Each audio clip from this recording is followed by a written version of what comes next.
जय हिंद साथियों, स्वागत है classes with Sumit Jain YouTube channel में। सभी साथी आ जाएं और एक बार जल्दी से वीडियो को लाइक कर दें। जिन भी साथियों ने सेल्फ स्टडी क्लासेस का ऐप डाउनलोड नहीं किया, सभी साथी ऐप को डाउनलोड कर देंगे। एक बार शेयर कर दें सभी मित्रगण दोस्तों, ठीक है। और जो भी साथी तिर्की गुरु सुमित जैन यूट्यूब चैनल से नहीं जुड़े हैं, वो तिर्की गुरु सुमित जैन सर्च करें दोस्तों यूट्यूब चैनल में जाके, तिर्की गुरु सुमित जैन, ठीक है। इससे आपको जरूर जुड़ जाना है और अध्ययन में लग जाना है सभी साथियों के लिए, ठीक है। तो जितने भी हमारे साथी हैं, सभी साथी वीडियो को लाइक कर दें, एक बार अपने मित्रों को शेयर कर दें दोस्तों, ठीक है। ये सेशन रोज रात्रि 9 बजे आप लोगों के लिए लाया जाता है। बढ़िया तरीके से आप लोग पढ़ सकते हैं और अध्ययन कर सकते हैं, ठीक है। चलिए स्टार्ट करते हैं दोस्तों आज के इस सेशन को। जितने भी हमारे साथी हैं जिन्होंने अभी तक इस सेल्फ स्टडी क्लासेस के ऐप को डाउनलोड नहीं किया है,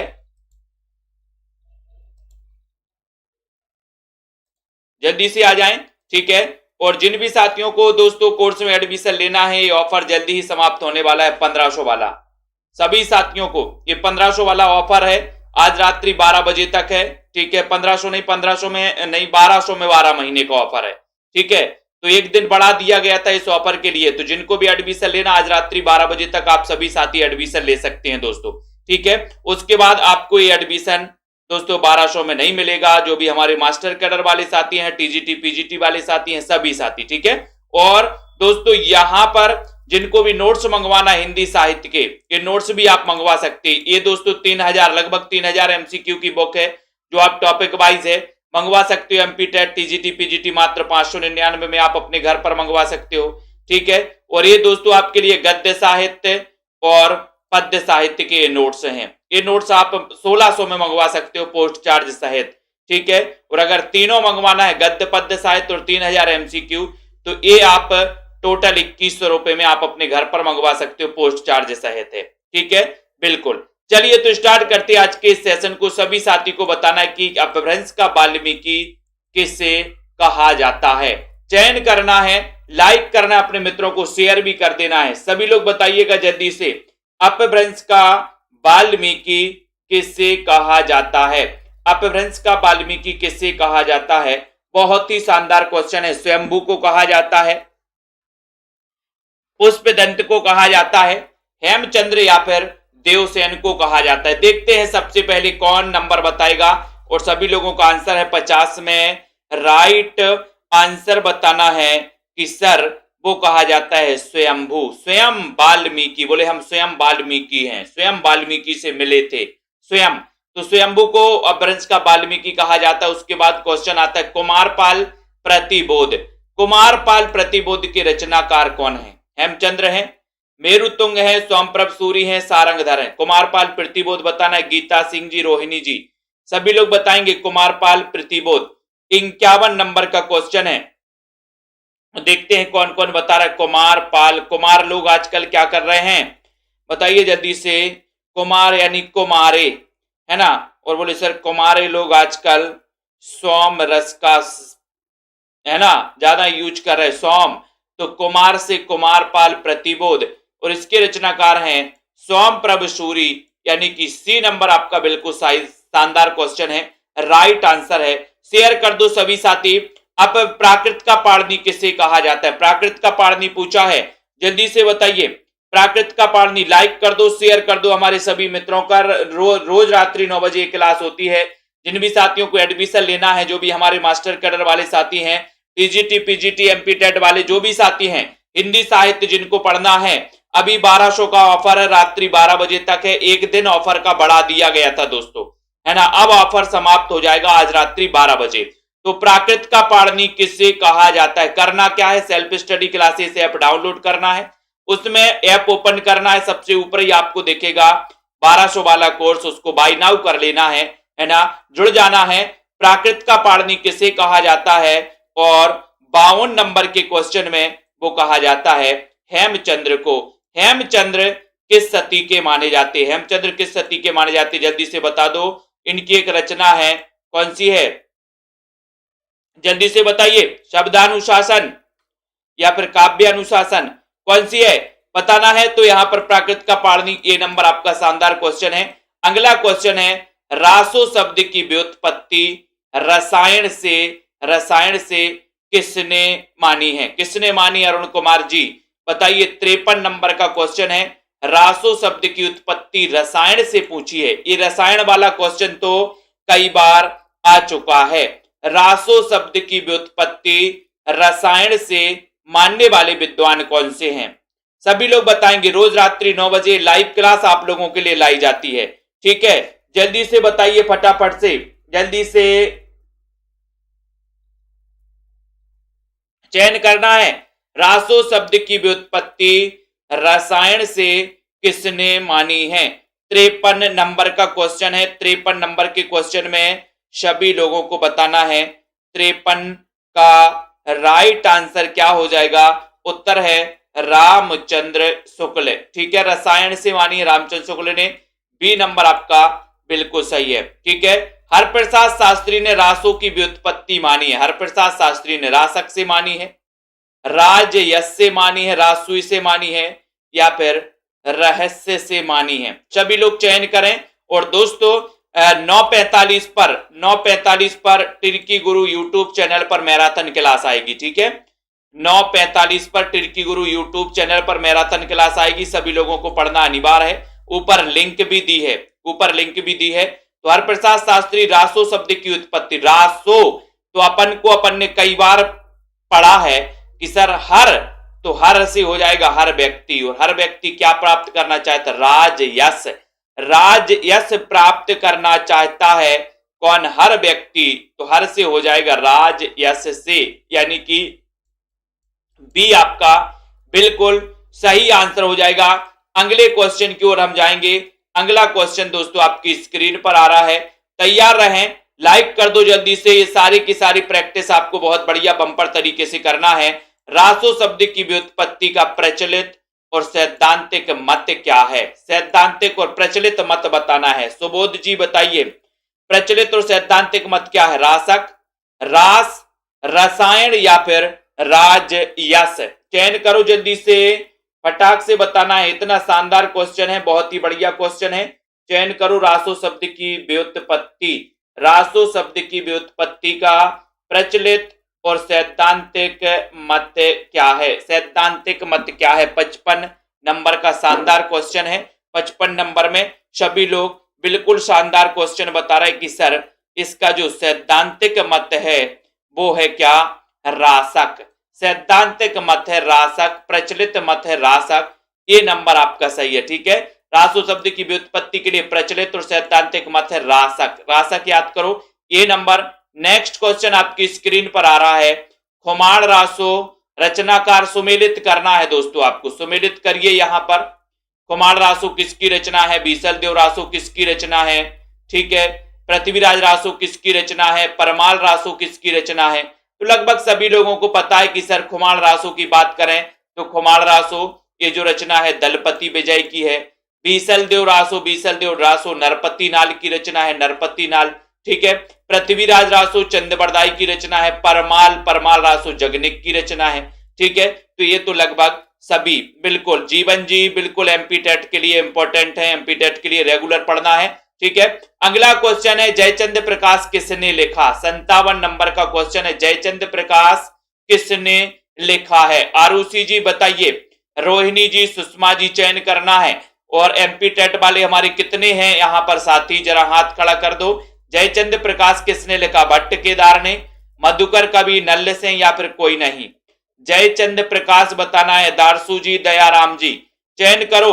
सेल्फ स्टडी क्लासेस का ऐप डाउनलोड कर लो सभी साथी। सेल्फ स्टडी क्लासेस का ऐप डाउनलोड करना है। और यहां पर 57 नंबर का क्वेश्चन है। 50 और 7 57 में सभी लोग बता रहे कि सर जयचंद्र प्रकाश ये रचना कई बार पूछी गई है। जयचंद्र प्रकाश इसके रचनाकार है भट्ट केदार। केदार अपन को याद रख लेना है, ठीक है। बोले जयचंद्र ने प्रकाश किया कहां पर? केदार में प्रकाश किया। किसने? जयचंद्र ने प्रकाश किया केदार में। केदार ये नंबर। नेक्स्ट क्वेश्चन है जय मयंक जस चंद्रिका। ये दोनों में से एक रचना जरूर पूछी जाती है। जरूर पूछी जाती है। सभी लोग बताइए जल्दी से। यहां पर जय मयंक जस चंद्रिका किसने लिखा? भट्ट केदार ने, मधुकर कवि ने, नल्ल सेन ने, विजय सेन ने। 58 नंबर का क्वेश्चन है। दारसू शर्मा जी बताइए, वीडियो को लाइक भी कर दीजिए। जय मयंक जस चंद्रिका ये किसने लिखा है? 58 नंबर का क्वेश्चन है। 58 नंबर के क्वेश्चन में सभी लोगों का आंसर जा रहा है कि सर जय मयंक जस चंद्रिका ये जो ग्रंथ लिखा है ये लिखा है मधुकर कवि ने। मधुकर कवि, बी नंबर आपका बिल्कुल सही है। मधुकर कवि राइट आंसर है। जय मयंक जस चंद्रिका लिखा है मधुकर कवि ने। बहुत बढ़िया। अपभ्रंश का भवभूति किसे कहा जाता है? अपभ्रंश का भवभूति बताना 59 नंबर का क्वेश्चन है। अपभ्रंश का भवभूति स्वयंभू को, पुष्पदंत को, हेमचंद्र या फिर भट्ट केदार को। 59 नंबर का क्वेश्चन है। अपभ्रंश का भवभूति आपको बताना है। अपभ्रंश का भवभूति किसे कहा जाता है? अपभ्रंश का भवभूति किसे कहा जाता है? 59 में सभी लोग बताएंगे। एक बार लाइक कर दो जल्दी से, लाइक कर दो फटाक से। अपभ्रंश का भवभूति किसे कहा जाता है? 59 में सभी लोगों ने आंसर चयन किया है कि सर उत्तर हो जाएगा क्या? खा सही हो जाएगा। खा यानी कि बी नंबर आपका सही है। अपभ्रंश का भवभूति कहा जाता है पुष्पदंत को। बोले पुष्प की भभूति लगा लो। पुष्प की क्या लगाना है? भभूति।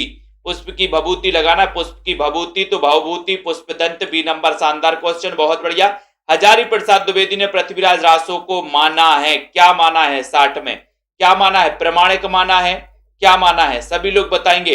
अर्ध प्रमाणिक माना है, पूर्णतः प्रमाणिक माना है या फिर अप्रमाणिक माना है?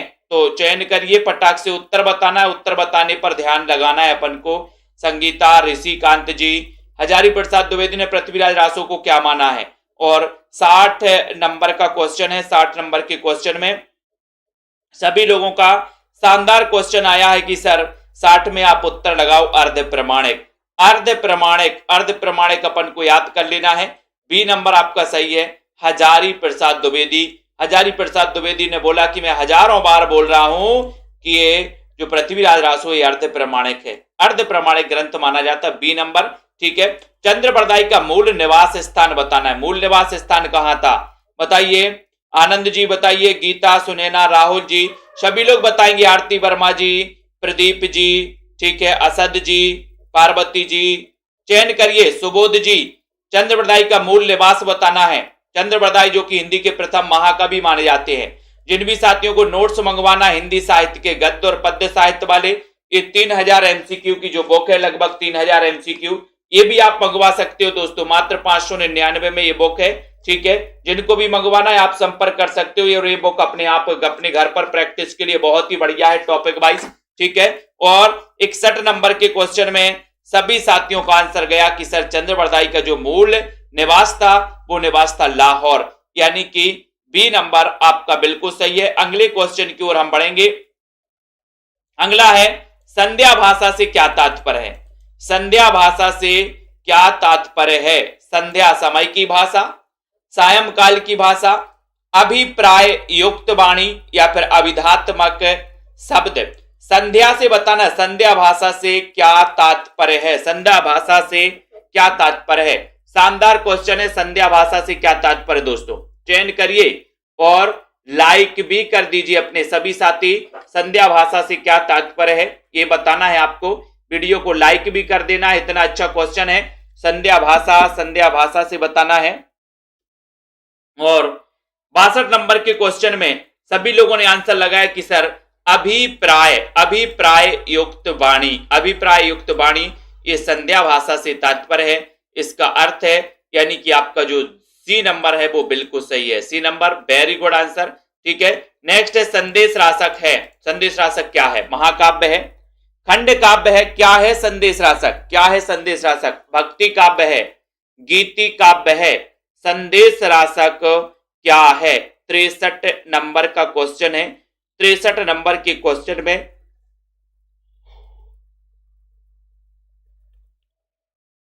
सभी साथी बताएंगे संदेश राशक क्या है। संदेश राशक के बारे में वीडियो को लाइक कर दो। जिन भी साथियों को एडमिशन लेना है दोस्तों, आज रात्रि 12 बजे तक आप एडमिशन ले सकते हैं, ठीक है। उसके बाद ऑफर खत्म, ठीक है। बहुत दिन बाद ऑफर आया था और ऑफर खत्म होने वाला है। तो जिन भी साथियों को 1200 में 12 महीने के लिए एडमिशन लेना है सेल्फ स्टडी क्लासेस में, बिल्कुल भी नहीं चूकना।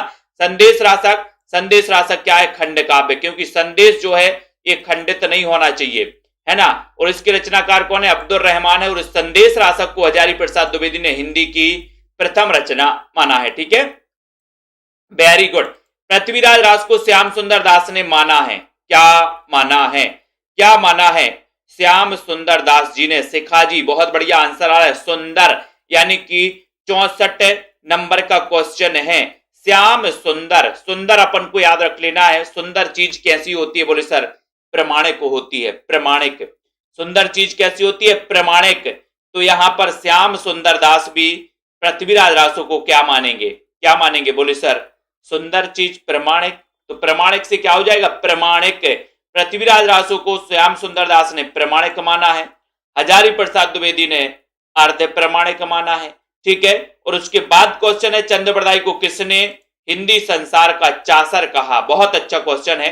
चंद बरदाई को किसने हिंदी संसार का चासर कहा है? चासर किसने कहा है?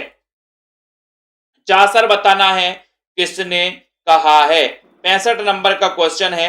बहुत ही शानदार क्वेश्चन है। 65 नंबर में चंद बरदाई के बारे में पूछा गया है। लाइक कर दो जल्दी से एक बार, सभी साथी लाइक कर देंगे। चासर बताना है, चासर किसने कहा है दोस्तों। और सभी लोगों का 65 नंबर का शानदार क्वेश्चन है कि सर वो कहा है हरियोद ने। हरियोद यानी कि बी नंबर आपका शानदार क्वेश्चन है। हरियोद राइट आंसर है। ठीक है, अगला क्वेश्चन है चंद बरदाई को किसने वीर काव्य धारा का प्रथम कवि कहा है? वीर काव्य धारा का प्रथम कवि किसने कहा? वीर काव्य धारा का प्रथम कवि किसने कहा है? वीर काव्य धारा का प्रथम कवि किसने कहा है? चंद बरदाई को वीर काव्य धारा का प्रथम कवि किसने कहा? बहुत ही बढ़िया क्वेश्चन है। लाइक कर दो जल्दी से, सभी साथी लाइक कर देंगे। वीर काव्य धारा का प्रथम कवि 66 नंबर में, 66 में सभी का आंसर है। और सभी लोग बता रहे कि सर चंद बरदाई को वीर काव्य धारा का प्रथम कवि माना है किसने? राम कुमार वर्मा ने माना है। राम कुमार वर्मा ने माना है, यानी सी नंबर आपका बिल्कुल सही आंसर है। ठीक है, राम कुमार वर्मा ने चंद बरदाई को वीर काव्य धारा का प्रथम कवि माना। सी आपका बिल्कुल सही है।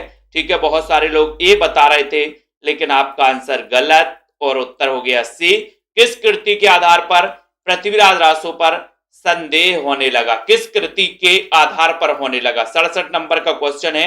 माला जी बताइए जल्दी से, नीलम जी, सुनीता जी, उमा जी, सभी लोग बताएंगे।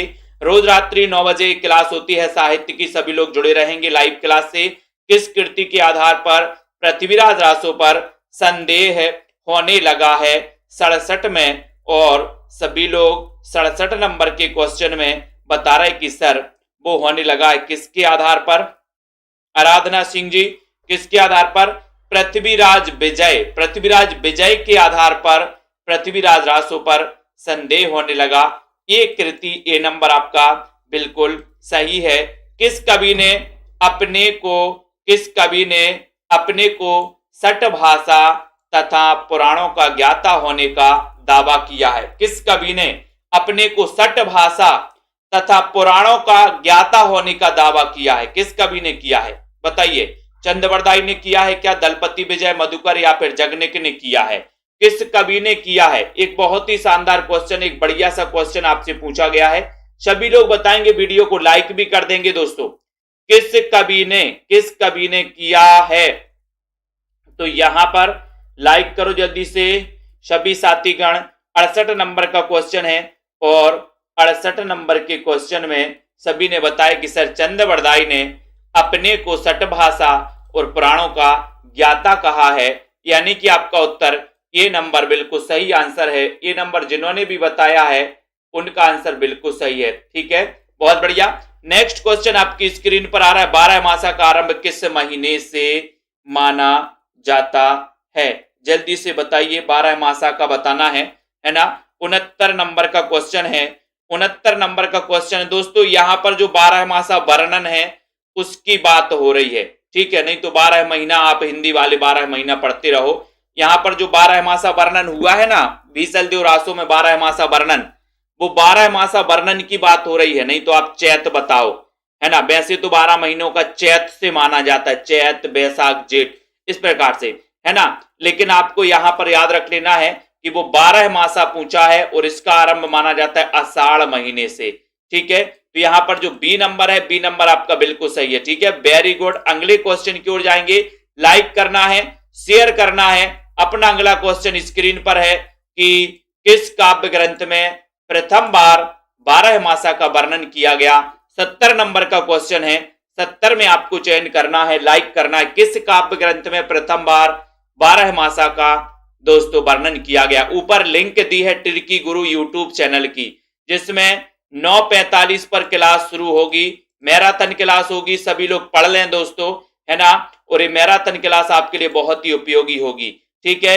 किस काव्य ग्रंथ में प्रथम बार 12 मासा का वर्णन किया गया, 70 नंबर का क्वेश्चन है। 70 में सभी लोग बताएंगे और 70 का उत्तर है कि सर वो ग्रंथ है प्रथम बार 12 मासा, है ना, काव्य ग्रंथ में। तो यहां पर आपका राइट आंसर हो जाएगा, इनमें से बताना है तो नेमिनाथ चौपाई में, नेमिनाथ चौपाई में किया गया, ये नंबर आपका सही उत्तर हो जाएगा, नेमिनाथ चौपाई, ठीक है, वेरी गुड। नेक्स्ट देखो, 8वीं सदी के कवि नहीं है। 71 में 8वीं सदी के कवि कौन नहीं है? सरहपा, सबरपा, स्वयंभू या फिर हेमचंद्र। तो चयन करो अजय जी, उमाशंकर जी, गीता जी, 8वीं सदी के कवि कौन नहीं है। 71 में वीडियो को लाइक कर देंगे। 71 नंबर का क्वेश्चन भी बताना है, 8वीं सदी के कवि कौन नहीं है, 8वीं सदी के कवि कौन नहीं है। 71 नंबर का बहुत ही शानदार क्वेश्चन पूछा गया है और सभी लोगों का आंसर जा रहा है कि सर आंसर है 8वीं सदी के सरहपा हैं, स्वयंभू हैं, सबरपा भी हैं, लेकिन हेमचंद्र नहीं है 8वीं सदी के। तो हेमचंद्र किस सदी के हैं बताओ जल्दी से, हेमचंद्र किस सदी के हैं बताइए। ये 8वीं सदी के नहीं है तो किस सदी के माने जाते हैं? कमला जी, सरिता जी बताइए जल्दी से। नेक्स्ट है अद्यायमाण की रचना है, कौन सी अद्यायमाण की रचना? अद्यायमाण की रचना बताना है, बताइए। संगीता, धीरेन्द्र जी, पुरुष जी, जल्दी से चयन करिए। हिंदी साहित्य जिनको पढ़ना है, 1200 में 12 महीने के लिए दोस्तों कोर्स लॉन्च किया गया है, जो कि बहुत ही नॉर्मल है और सभी के लिए बहुत ही उपयोगी है। अद्यायमाण की रचना है 72 नंबर के क्वेश्चन में 72 का राइट आंसर बताना है और वो रचना है कौन सी? कौन सी है? संदेश रासक। इन्हें अब्दुल रहमान भी कहा जाता है और दोस्तों अद्यायमाण भी लिखा जाता है। संदेश रासक जो कि एक खंड काव्य माना जाता है, ठीक है। उक्ति व्यक्ति प्रकरण ग्रंथ का विषय बताना है। उक्ति व्यक्ति प्रकरण दामोदर पंडित की रचना मानी जाती है। अब इसका विषय क्या है बताओ? प्रेम काव्य है, भक्ति काव्य है, व्याकरण है, क्या है इसका विषय? विषय थोड़ी सी चयन कर लो। शानदार क्वेश्चन। उक्ति व्यक्ति प्रकरण ग्रंथ का विषय चयन करना है, विषय बताना है दोस्तों। सभी लोग बताएंगे, लाइक भी कर दो। उक्ति व्यक्ति प्रकरण ग्रंथ का विषय क्या है? 73 नंबर का क्वेश्चन है। 73 नंबर में लाइक करना है, शेयर करना है और सभी लोगों का जो आंसर है वो आंसर जा रहा है 73 में घा, यानी कि ये व्याकरण ग्रंथ है। उक्ति व्यक्ति प्रकरण क्या है? ये व्याकरण ग्रंथ माना जाता है। ये आपका जो डी नंबर है वो बिल्कुल सही है दोस्तों। इसके रचनाकार कौन है? दामोदर पंडित, बिल्कुल सही है ना। षड भाषा पुराणम च कुरानम कथितम मया, और भाषा के संबंध में पंक्ति किस कवि की? बहुत अच्छा। 74 नंबर में बताइए। साधना जी, प्रियंका जी, शांति, कल्पना, अर्चना जी, सभी लोग बताएंगे। और ऊपर लिंक दी है टिर्की गुरु यूट्यूब चैनल की, उस लिंक से आप दोस्तों मैराथन क्लास जरूर देखेंगे। 9:45 पर वो क्लास स्टार्ट होती है। षड भाषा पुराणम च कुरानम कथितम मया, और भाषा के संबंध में पंक्ति किस कवि की है? 74 नंबर का क्वेश्चन है और सभी लोगों का जो आंसर जा रहा है 74 में, वो आंसर जा रहा है खा, यानी कि चंद बरदाई, यानी बी नंबर आपका सही है, चंद बरदाई राइट आंसर है, ठीक है। फिर नेक्स्ट है 12 मासा का वर्णन सर्वप्रथम किस ग्रंथ में किया गया? ग्रंथ में किया गया, किस ग्रंथ में किया गया? तो यहां पर आपसे 75 नंबर का क्वेश्चन है, किस ग्रंथ में किया गया है? सरोज जी, निधि, सपना जी, सूबेदार जी बताइए। 75 नंबर का क्वेश्चन और सभी लोग बिल्कुल शानदार आंसर। ये क्वेश्चन कई बार आ चुका है, तो 12 मासा का जो वर्णन है सर्वप्रथम किस ग्रंथ में किया गया? और सभी का आंसर है कि सर ये जो 12 मासा का वर्णन है वो किया गया बीसल देव रासो। श्रृंगारिक रचना मानी जाती है, ये श्रृंगारिक रचना मानी जाती है ना। इसके रचनाकार नरपति नाल माने जाते हैं बीसल देव रासो, ठीक है। उसके बाद नेक्स्ट क्वेश्चन है कौन सी रचना लोक गेय काव्य है? लोक गेय काव्य कौन सी है? बीसल देव रासो, परमाल रासो, पृथ्वीराज रासो या फिर खुमाण रासो? गीता जी, के एम शालिनी जी बताइए, निधि, कल्पना, राहुल जी, अर्जुन जी, कौन सी रचना लोक गेय काव्य है? 76 नंबर के क्वेश्चन में, 76 नंबर के क्वेश्चन में सभी लोग बताएंगे लोक गेय काव्य, लोक गेय काव्य कौन सी है। देखते हैं कौन कौन समझ पाता है, कौन कौन नहीं समझ पाता। बहुत सारे लोग समझ जाएंगे। 12 बरस लो कुकर जीबे अरु 13 लो जिए सियार, बरस 18 क्षत्रिय जीबे आगे जीवन को धिक्कार। तो लोक गेय काव्य, लोक गेय काव्य यानी कि दोस्तों जो लोगों के द्वारा गाया जाता है और वो है क्या? आला। आला यानी कि परमाल रासो, आला खंड है जो लोक गेय काव्य है। बी नंबर आपका बिल्कुल सही आंसर हो जाएगा, राइट आंसर हो जाएगा। मैथिली का प्राचीनतम उपलब्ध ग्रंथ कौन सा? 77 में मैथिली का प्राचीनतम उपलब्ध ग्रंथ बताना है। शानदार क्वेश्चन। वीडियो को लाइक कर दो। जिन भी साथियों को नोट्स मंगवाना है हिंदी साहित्य के दोस्तों, अगर एमसीक्यू है प्रश्नोत्तर वाली बुक मंगवाना है तो प्रश्नोत्तर वाली बुक भी मंगवा सकते हो। हिंदी की गद्य पद्य साहित्य वाले भी मंगवाना है तो वो भी मंगवा सकते। जिनको मंगवाना है वो मंगवा लें, संपर्क करें, नीचे नंबर चल रहा है। मैथिली का प्राचीनतम उपलब्ध ग्रंथ कौन सा? 77 नंबर के क्वेश्चन में आपसे पूछा गया। सभी लोग आंसर बता रहे हैं और सभी लोगों का आंसर जा रहा है कि वर्ण रत्नाकर, ये मैथिली भाषा का है। वर्ण रत्नाकर के रचनाकार कौन है? तो उत्तर होता है ज्योतिरीश्वर ठाकुर, ज्योतिरीश्वर ठाकुर वर्ण रत्नाकर, ठीक है। किस रचना में वर्णमाला का वर्णन है? वर्णमाला का वर्णन किस रचना में है? बहुत अच्छा क्वेश्चन है। वर्णमाला, गीता जी, कुमुद जी सभी लोग बताएंगे। 78 नंबर का क्वेश्चन में लाइक करना, सब्सक्राइब भी कर लेना और बेल आइकन को भी दबा देना सभी साथी। 78 नंबर के क्वेश्चन में सभी का आंसर चला गया कि सर वर्णमाला, वर्णमाला का वर्णन है किस ग्रंथ में है? वर्णमाला का वर्णन ढोला मारूरा दुहा में है क्या? नहीं है। 78 नंबर में वर्ण रत्नाकर में है क्या या फिर राउल बेल में है? तो राउल बेल में तो नहीं है। फिर राइट आंसर क्या चला जाएगा? वर्णमाला का वर्णन किस में है? वर्णमाला। तो आपका उत्तर है कि सर वर्णमाला का वर्णन है उक्ति व्यक्ति प्रकरण में, यानी कि सी नंबर है। ये व्याकरण ग्रंथ है, यानी कि सी आपका बिल्कुल सही है, ठीक है। अगले क्वेश्चन की ओर जाएंगे।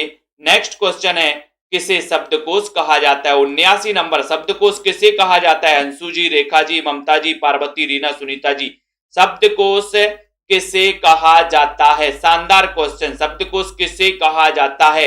एक अच्छा क्वेश्चन पूछा गया। उक्ति व्यक्ति प्रकरण को, वर्ण रत्नाकर को, राउल बेल या फिर कीर्ति लता को। 79 नंबर का क्वेश्चन आपके स्क्रीन पर सभी लोगों को बताना है और 79 में आपका उत्तर हो जाएगा कि सर वर्ण रत्नाकर ये शब्दकोश कहा जाता है।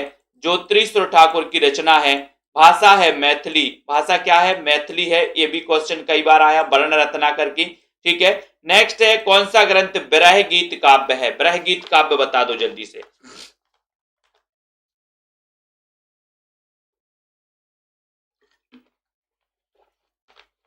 विरह गीत काव्य कौन सा है? 80 का उत्तर। और सभी लोगों ने बताया कि सर विरह गीत काव्य रचना है कौन सी? बीसल देव रासो। ये विरह गीत काव्य है, श्रृंगारिक रचना है। विरह गीत काव्य याद कर लेना। सी नंबर आपका बिल्कुल सही है। पृथ्वीराज रासो को राजनीति की महाकाव्यात्मक त्रासदी किसने कहा है? राजनीतिक महाकाव्यात्मक त्रासदी किसने कहा है? पृथ्वीराज रासो को। शानदार क्वेश्चन। जानवी जी बताइए, निशा जी, है ना, चयन करिए जल्दी से। पृथ्वीराज रासो को राजनीतिक महाकाव्यात्मक त्रासदी किसने कहा है? 81 नंबर का शानदार क्वेश्चन है, अच्छा क्वेश्चन है। और महाकाव्यात्मक त्रासदी किसने कहा है? सभी लोगों का शानदार वो कहा है बच्चन सिंह। बच्चन बोले सर बच्चों पे त्रासदी आ गई। बच्चों पे क्या आ गई? त्रासदी। त्रासदी किस पे आई है? बच्चों पे आई है। तो बच्चन सिंह ने पृथ्वीराज रासो को राजनीतिक महाकाव्यात्मक त्रासदी कहा। सी नंबर आपका बिल्कुल सही है। आदिकाल के लोक साहित्य में कौन कौन सी रचना है? आदिकाल के लोक साहित्य में कौन कौन सी रचना है? लोक साहित्य में तो कौन सी बताना है, कौन सी रचना नहीं है? नहीं है पूछा गया दोस्तों, कौन सी रचना नहीं है? ठीक है, तो लोक साहित्य में कौन सी रचना नहीं है?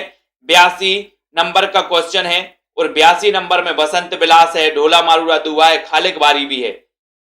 लेकिन 82 नंबर का फटाफट आंसर बताइए आप लोग। वर्ण रत्नाकर नहीं है, आदिकाल के लोक साहित्य में वर्ण रत्नाकर नहीं है। लोक साहित्य की बात आई है। अपभ्रंश की रचनाओं में किस भाषा का प्रयोग नहीं हुआ? अपभ्रंश की भाषाओं में किस रचनाओं में किस भाषा का प्रयोग नहीं हुआ? 83 नंबर का क्वेश्चन है। 83 में सभी लोग आंसर बता रहे कि सर अपभ्रंश की रचनाओं की बात कर रहे हो, तो आपको पता है राजस्थानी का हुआ है, ब्रज का हुआ है, खड़ी बोली का भी हुआ है, लेकिन बिहारी का नहीं हुआ। ठीक है, ये अपभ्रंश की रचना में बिहारी भाषा का भी नहीं हुआ। डी नंबर बिल्कुल सही है, वेरी गुड। नेक्स्ट देखो, चरपटनाथ और भर्तृनाथ। चरपटनाथ और भर्तृनाथ, ठीक है, चरपटनाथ और भर्तृनाथ का संबंध किससे है? चरपटनाथ और भर्तृनाथ, यानी कि प्रश्न है 84 नंबर का। 84 नंबर का क्वेश्चन है। 84 नंबर में सभी लोगों का उत्तर है कि सर चरपटनाथ और भर्तृनाथ इनका संबंध है किससे? नाथ संप्रदाय से। बी नंबर नाथ संप्रदाय।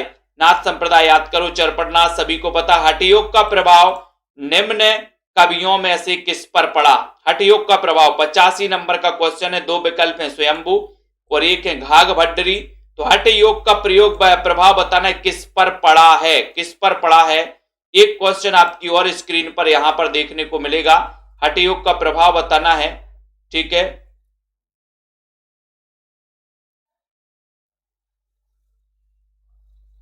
हठयोग का प्रभाव किस पर पड़ा है? तो आपका उत्तर है कि सर वो पड़ा है किस पर? गोरखनाथ। गोरखनाथ आपका सी नंबर बिल्कुल सही है, गोरखनाथ। ठीक है, नेक्स्ट क्वेश्चन है, किस रचना का दूसरा नाम आलाखंड है? 86 में सरल क्वेश्चन है, फटाफट बताइए जल्दी से। किस रचना का संबंध है दूसरा नाम आलाखंड है? आलाखंड बताना है, चयन करना है, और लगभग सभी को पता है कि सर वो रचना का नाम है कौन सी? परमाल रासो। इसका दूसरा नाम क्या है? आलाखंड। आला वर्षा ऋतु में गाया जाता है, आला वर्षा ऋतु में गाया जाता है, जिसके रचनाकार जगनेक हैं। नाथ मूलतः किसकी उपासना करते थे? शिव, विष्णु, शून्य या फिर कोई नहीं। 87 नंबर का क्वेश्चन है। 87 में सभी लोग बताएंगे राइट आंसर क्या जा रहा है कि सर नाथ जो है मूलतः किसकी उपासना करते थे? और आपका उत्तर है किसकी करते थे? शिव की। शिव की करते थे, ये नंबर। नाथ मूलतः शिव की उपासना करते थे, ये नंबर। चंद्रवरदाई कृत पृथ्वीराज रासो को किसने पूरा किया? पृथ्वीराज रासो को किसने पूरा किया? त्रिभुवन ने, जल्लड़, कुशल लाभ या फिर इनमें से कोई नहीं। चंद्रवरदाई कृत पृथ्वीराज रासो को किसने पूरा किया? चंद्रवरदाई कृत पृथ्वीराज रासो को किसने पूरा किया? आपको पता है पृथ्वीराज रासो के बारे में, जल्लड़ पुस्तक हत्यदई चली गज्जन नृप काज, ये पंक्ति पंजाब मास्टर कैडर में पूछी गई थी। और 88 नंबर के क्वेश्चन में सभी का उत्तर जल्लड़ है। बी नंबर आपका बिल्कुल शानदार क्वेश्चन है, जल्लड़ द्वारा। बीसल देव रासो कितने खंडों में विभाजित है? बीसल देव रासो 89 नंबर का बहुत ही अच्छा क्वेश्चन है। 89 में बसाओ, बीसल देव रासो कितने खंडों में विभाजित है? कितने खंडों में? नीता जी, जिन भी साथियों को एडमिशन लेना बिल्कुल भी नहीं चूकना, सेल्फ स्टडी क्लासेस में जाकर के, ऐप में जाकर के एडमिशन ले लें। 1200 में 12 महीने का आज लास्ट ऑफर है सभी साथियों के लिए। ठीक है, तो यहां पर क्वेश्चन आपसे पूछा गया है, सभी लोग बताएंगे दोस्तों, और बीसल देव रासो के बारे में कि ये 4 खंडों में है। सी नंबर सही है ना। कौन आला खंड को पृथ्वीराज रासो का एक खंड मानता है? आला खंड को पृथ्वीराज रासो का एक खंड कौन मानता है? कौन मानता है एक खंड? इतना शानदार और इतना अच्छा क्वेश्चन पूछा गया, कौन मानता है आला खंड को पृथ्वीराज रासो का एक खंड? कौन मानता है? 90 नंबर का क्वेश्चन है। 90 नंबर के क्वेश्चन में सभी लोगों को बताना है 90 में, और 90 में आपका उत्तर है कि सर वो मानते हैं कौन? वाटरफील्ड। वाटरफील्ड जो है, वाटरफील्ड आला खंड को पृथ्वीराज रासो का एक खंड मानते हैं, वाटरफील्ड। बी नंबर बहुत बढ़िया। सीमा जी बिल्कुल सही। 12 वर्ष लो कुकर जीवे और 13 लो जिए सियार, बरस 18 छत्री जीवे आगे जीवन को धिक्कार। ये पंक्ति कहां से ली गई है? पंक्ति कहां से ली गई, लगभग सभी को पता है कि सर ये पंक्ति ली गई है कौन से ली गई, परमाल रासों से, है ना, परमाल रासों वाला खंड से ली गई है। पृथ्वीराज रासों में लगभग कितने छंदों का प्रयोग किया गया, ऑप्शन अनुसार आपको बताना है। 92 नंबर का क्वेश्चन है, सभी लोग बताइए पृथ्वीराज रासों में लगभग कितने छंदों का, हिंदी के गद्य और पद्य साहित्य यानी कि हिंदी साहित्य का पूरा इतिहास, ठीक है। जिनको भी नोट्स मंगवाना है, जैसे मान के चलो हिंदी भाषा से लेकर के पूरा आधुनिक काल तक, नाटक, निबंध, उपन्यास और अन्य विधाएं, ये पूरा जिनको भी मंगवाना है वो 1600 रुपए में मंगवा सकते हैं। 92 नंबर का उत्तर है कि सर यहाँ पर 68, आपका सी नंबर बिल्कुल सही है, ठीक है, ये यहाँ पर राइट आंसर हो गया। उसके बाद अगले क्वेश्चन की ओर जाएंगे। अगला क्वेश्चन आपकी स्क्रीन पर है। अगला क्वेश्चन यहां पर आ रहा है कि भल्ला हुआ जो मारिया बहिड़ी महारा कंतु लज्जे जो में तू बयान सियाहू जय भग्गा घर अंतु, ये पंक्ति किसकी है? तो 93 नंबर का क्वेश्चन है, सभी लोगों से बनेगी लगभग, भला हुआ जो मारिया बहिड़ी महारा कंतु। 93 नंबर का क्वेश्चन मैंने स्पेशल ट्रिक आपको बताई थी, पुष्पा देवी जी बताइए। मैंने कहा था कि भला हुआ जो मारिया, कहां पर मारिया? बोले होम पर मारिया। भला हुआ तेरा जो तूने होम पर मारिया, बाहर नहीं माना, बहाड़ी महारा, बाहर नहीं मारा, है ना। भला हुआ जो बोले होम पर मारा तो होमचंद्र आएंगे, है ना। ये ट्रिक है अपनी दोस्तों अलग से याद करने की, ठीक है। आदिकाल लोक साहित्य का सर्वाधिक प्रचलित छंद कौन सा है? दोहा, चौपाई, छप्पय या फिर कुंडलियां। आदिकाल लोक साहित्य का सर्वाधिक प्रचलित छंद बताना है, कौन सा है? 94 नंबर का क्वेश्चन है। 94 का आदिकाल का लोक साहित्य का सर्वाधिक प्रचलित छंद बताना है। और प्रचलित छंद माना जाता है कि सर वो प्रचलित छंद है, आदिकाल लोक साहित्य का सर्वाधिक प्रचलित छंद माना जाता है दोहा। कौन सा माना जाता है? दोहा। ये नंबर 94 में विद्यापति के पदों को पढ़ते पढ़ते कौन मूर्छित हो जाता था? कौन मूर्छित हो जाता था? विद्यापति के पदों को पढ़ते पढ़ते कौन मूर्छित हो जाता था? कौन मूर्छित हो जाता था? तानसेन, स्वामी हरिदास, चैतन्य महाप्रभु या फिर बल्लवाचार, उषा, शेरनी जी, अजय कुमार, नीता जी, उत्कर्ष जी। सभी लोगों को पता है कि सर विद्यापति के पदों को पढ़ते पढ़ते मूर्छित हो जाते थे चैतन्य महाप्रभु, है ना। इन्होंने आपको पता है चैतन्य संप्रदाय की दोस्तों स्थापना की थी, जिसे गौड़ीय संप्रदाय भी कहा जाता है, चैतन्य महाप्रभु ने, ठीक है। विद्यापति का मूल निवास क्या था? मूल निवास बताना है 96 नंबर के क्वेश्चन में। विद्यापति का मूल निवास क्या था? और विद्यापति का मूल निवास सभी लोग बताएंगे, लाइक कर दो एक बार। और राइट आंसर चला गया कि सर दरभंगा के मूल निवासी थे विद्यापति। नेक्स्ट, विद्यापति किसके आश्रय में रहते थे दोस्तों? ज्यादा से ज्यादा क्वेश्चन हो जाएं, इसलिए फटाफट से बताओ जल्दी से 2-3 मिनट में। 97 नंबर का क्वेश्चन है, विद्यापति किसके आश्रय में रहते थे? तो आपको पता है यहां पर से शिव सेन, है ना, शिव सेन, कीर्ति सेन, ये सी नंबर आपका सही है, ठीक है। विद्यापति ने कुल कितनी रचनाएं लिखी हैं? 98 नंबर का क्वेश्चन है। 98 में विद्यापति ने कुल कितनी रचनाएं लिखी है? क्वेश्चन भी कई बार आ चुका है 98 नंबर के क्वेश्चन में। जिन भी साथियों को एडमिशन लेना 1200 में 12 महीने के ऑफर का आज ही 12 बजे समाप्त हो जाएगा ये ऑफर। जिनको भी लेना चूकना नहीं है, एक दिन बढ़ा दिया गया था ऑफर के लिए, सभी लोगों ने मांग की थी। तो उसके बाद ये विद्यापति की कुल रचनाएं कितनी है? तो 16 रचनाएं हैं। Very good. अभिनव जयदेव किसे कहा जाता है? 99 नंबर का क्वेश्चन, अभिनव जयदेव। और सभी साथियों को पता है कि सभी साथी टिर्की गुरु सुमित जैन वाली यूट्यूब चैनल पर देखना, ऊपर लिंक दी है, उस लिंक पर क्लिक करके 9:45 से वो मैराथन क्लास चालू होगी आप लोगों के लिए, बहुत ही बम्पर क्लास, ठीक है। 9:45 से टिर्की गुरु सुमित जैन वाली यूट्यूब चैनल पर ऊपर लिंक दी है आपके कमेंट बॉक्स में। अभिनव जयदेव किससे कहा जाता है? 99 नंबर का क्वेश्चन है और सभी का उत्तर है कि सर वो कहा जाता है विद्यापति को अभिनव जयदेव भी कहा जाता है। आदिकाल को अत्याधिक विरोधी और व्यवघातों का जो युग है वो किसने कहा है? 100 नंबर का क्वेश्चन है। आदिकाल को अत्याधिक विरोधी और व्यवघातों का युग किसने कहा है? 100 नंबर के क्वेश्चन में सभी लोग बताएंगे। वीडियो को लाइक कर देना। जिन भी साथियों को नोट्स मंगवाना है संपर्क कर लेना। सभी का उत्तर है कि सर, है ना, अत्याधिक विरोध। अत्याधिक विरोध मतलब हजारों व्यक्ति विरोध कर रहे हैं, है ना। तो अत्याधिक विरोधी और व्यवघातों का युग कहा है हजारी प्रसाद द्विवेदी ने। सी नंबर आपका सही है, राइट है। विद्यापति ने अपनी किस रचना को कहानी कहा है दोस्तों? ये 101 नंबर का क्वेश्चन है। किस रचना को कहानी कहा है? सोनी सिंह जी बताइए, पुष्पा जी, विश्वास मलिक जी, दारसू प्रियंका जी। 101 नंबर का क्वेश्चन है और आपका उत्तर है कि सर इस कीर्ति लता को इन्होंने क्या कहा है? कहानी। कहानी, ये नंबर आपका सही है। बहुत बढ़िया, सभी साथियों को धन्यवाद। ये दोस्तों नोट्स हैं आप सभी साथियों के लिए। ये 3000 एमसीक्यू की बुक है ना। और ये आपकी गद्य साहित्य, हिंदी का पूरा गद्य साहित्य यानी कि हिंदी भाषा, देवनागरी, आदिकाल, भक्तिकाल, रीतिकाल यानी कि पूरा आधुनिक काल तक इसमें है, नई कविता तक। फिर नाटक, निबंध, उपन्यास वाला जो चैप्टर है गद्य की अन्य विधाएं इसमें है।